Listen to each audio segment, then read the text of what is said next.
Dragon flowers అయితే విచ్చుకున్నాయండి. చూడండి ఎంత అందంగా ఉందో. చూస్తుంటే ఎంత హ్యాపీగా ఉందంటే చాలా హ్యాపీగా ఉంది. ఈ హ్యాపీనెస్‌ని మీతో కూడా షేర్ చేసుకుందామని అయితే ఈ వీడియో షూట్ చేశానండి. డ్రాగన్ ఫ్లవర్స్ ఎప్పుడు కూడా నైట్ టైమే వీడతాయండి. ఇంకా నైట్ అయితే టెర్రస్ పైకి వచ్చి ఇంకా ఎన్ని ఫ్లవర్స్ వచ్చాయో అనేసి అయితే చూసుకుంటున్నాము. ఈరోజైతే మొత్తం 7 పువ్వులైతే విచ్చుకున్నాయి. ఒకే రోజు ఇన్ని ఫ్లవర్స్ చూస్తుంటే భలే హ్యాపీగా ఉందండి. ఇక నైట్ అయితే వచ్చి ఫ్లవర్స్ వీడిన తర్వాత అయితే కొంచెం పాలినేషన్ అయితే చేసామండి వీటికి. పాలినేషన్ చేయకపోయినా పర్వాలేదు కానీ మనకి కాయలన్నీ కావాలి అనుకునేటప్పుడు మాత్రం పాలినేషన్ అయితే తప్పకుండా చేయాలన్నమాట. ఇంకా మా పాప అయితే పాలినేషన్ అయితే చేస్తుంది.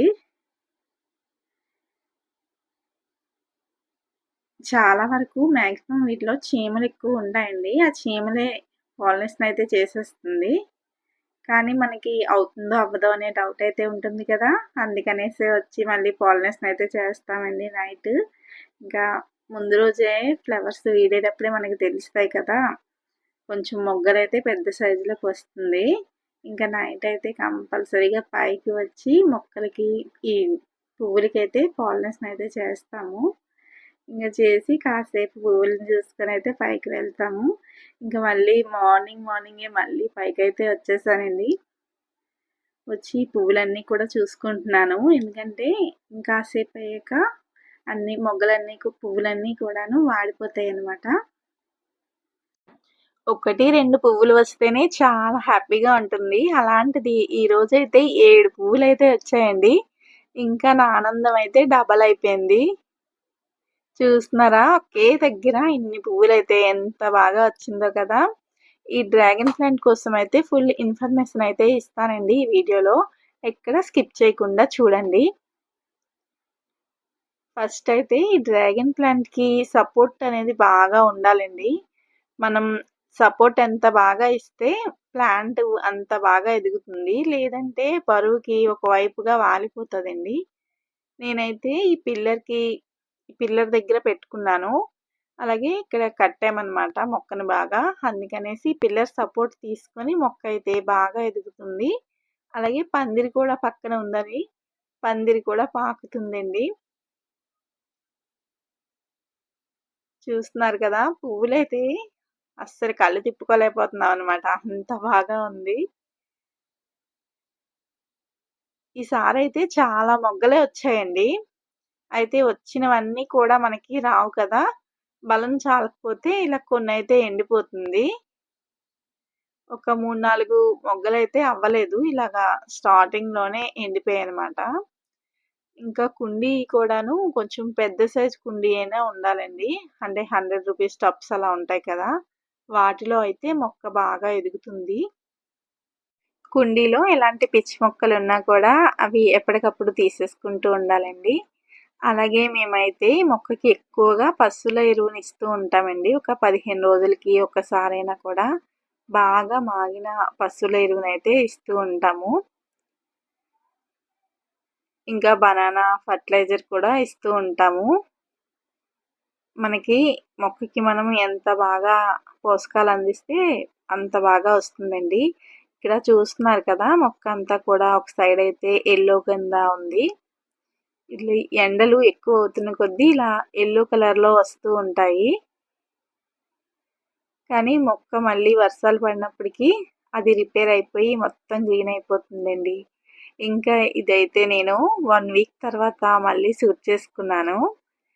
స బయటికి వెళ్ళామనమాట. అందుకనే ఇంక అప్పుడు వీడియో తీయడం అవ్వలేదు. ఇంకా 1 వీక్ తర్వాత అయితే మళ్ళీ వచ్చి చూస్తున్నాను. చూస్తున్నారా? కాయలన్నీ కూడా చక్కగా అయ్యిందండి. ఇలా చూస్తున్నారా? ఇక్కడైతే నేను ఈరోజైతే బనానా ఫర్టిలైజర్ ఇద్దామనేసి అయితే వచ్చాను. ఇది బాగా పండిన అరటిపళ్ళు ఉంటుంది కదండీ! ఆ అరటిపళ్ళు తొక్కలతోనే నేను ఇలా మెత్తగా స్మాష్ చేసుకొని దీంట్లో బెల్లం కలుపుకుంటామండి. వాటర్ ఏమి కూడా తగలకూడదు దీనికి. వాటర్ తగిలితే పాడైపోతుంది. ఇలా బనానా ఫర్టిలైజర్ అయితే ప్రిపేర్ చేసి ఉంచుకుంటాను. ఇదైతే ఒక 6 నెలలైతే వాడుకోవచ్చండి మనం. 6 నెలల వరకు కూడా బాగా ఉంటుంది. ఇంకా దీన్నైతే నేను వాటర్‌లోని డైల్యూట్ చేసుకొని మొక్కకైతే ఇస్తూ ఉంటాను. మనం మొక్క మంచిగా ఇలాగా పూత మీద ఉన్నప్పుడు మొక్కకి ఇంకా ఎక్కువగా ఇవ్వాలండి పోషకాలు. మంచిగా వాటర్‌లోని డైల్యూట్ చేసేసుకొని మొక్క మొదట్లో అయితే ఇస్తాను. ఈ బనానా ఫర్టిలైజరు మనం అన్ని మొక్కలకి కూడా ఇవ్వొచ్చండి. అన్ని పళ్ళ మొక్కలకి, కాయగూరల మొక్కలకి అన్నిటికీ కూడా ఎక్కువగా ఇస్తూ ఉంటాను. ఇలా మొక్క మొదట్లో 10 రోజులకైనా, 15 రోజులకి ఒకసారైనా ఇలా ఇస్తూ ఉండాలండి. ఇలా ఇవ్వటం వల్ల మనకి కాయ సైజ్ అనేది బాగా వస్తుంది. ఇంకా ఈ కాయల దగ్గర ఇలా ఎండిపోయిన ఫ్లవర్స్ ఉన్నాయి కదా! ఇవైతే తీసేసుకోవాలి. ఎందుకంటే ఇప్పుడు వర్షాలైతే పడుతున్నాయండి. అందుకని మనకి కాయ కుళ్ళిపోయే ఛాన్స్ అయితే ఉంటుంది. అందుకని నేనైతే ఇవి కాయ తీసేస్తున్నాను. వాడిపోయిన పువ్వులు. అవి తీసేసి వాటర్‌లోని అవి కూడా వేసి మనం 2 రోజులు ఉంచుకున్న తర్వాత వాటిని కూడా డైల్యూట్ చేసి మొక్కలకైతే ఇచ్చుకోవచ్చు. ఇంకా నేనైతే ఇలా ఈ స్టెమ్ము, చిగుర్లు ఉంటున్నాయి కదండీ! ఇవైతే కట్ చేసేసుకోవాలి. ఇలాగా మనకి పూత స్టార్ట్ అయిన తర్వాత మాత్రమే ఇలాగా కట్ చేయాలండి. ఇలా కట్ చేయడం వల్ల కొత్త చిగుర్లు రావటం ఆగి మనకి కాయలైతే ఎక్కువ వస్తాయన్నమాట. చూస్తున్నారా? అన్నిటి దగ్గర ఇలాగా టిప్స్ అయితే కట్ చేసుకుంటున్నాను. మనకి పూత స్టార్ట్ అయిన మొక్కలకి మాత్రమే కట్ చేయాలండి. ఇగోండి చాలా వరకు అయితే కట్ చేసేసాను. ఇంకా మిగతావి కూడా తర్వాత అయితే కట్ చేసుకుంటాను. ఈ పువ్వులు చూస్తున్నారా? ఇవి కూడా చాలా బాగా వస్తున్నాయండి. ఇవి కూడా సమ్మర్‌లోనే ఎక్కువగా పూస్తుంది. ఇంకా ఈ మిగిలిన వాటర్‌ని నేను అన్ని పూల మొక్కలకి కూడా ఇచ్చుకుంటాను. ఇక్కడైతే విరజాజి మొక్కండి. మంచిగా చిగురైతే వచ్చిందండి. మొగ్గలు కూడా వస్తున్నాయి. ఇలా పువ్వుల మొక్కలకి, పళ్ళ మొక్కలకి దేనికి ఇచ్చుకున్నా కూడా మంచిగా వస్తుందండి. ఇక ఈ నీళ్ళైతే అన్ని మొక్కలకి ఇచ్చేసుకుంటాను. ఇంకా డ్రాగన్ ఫ్రూట్స్ మొక్కలకైతే వాటర్ అయితే ఒక్క పూటే ఇస్తానండి. వీటికి ఎక్కువ వాటర్ అయితే అవసరం లేదండి. చూస్తున్నారు కదా! కాయలైతే చాలా బాగా వస్తున్నాయి.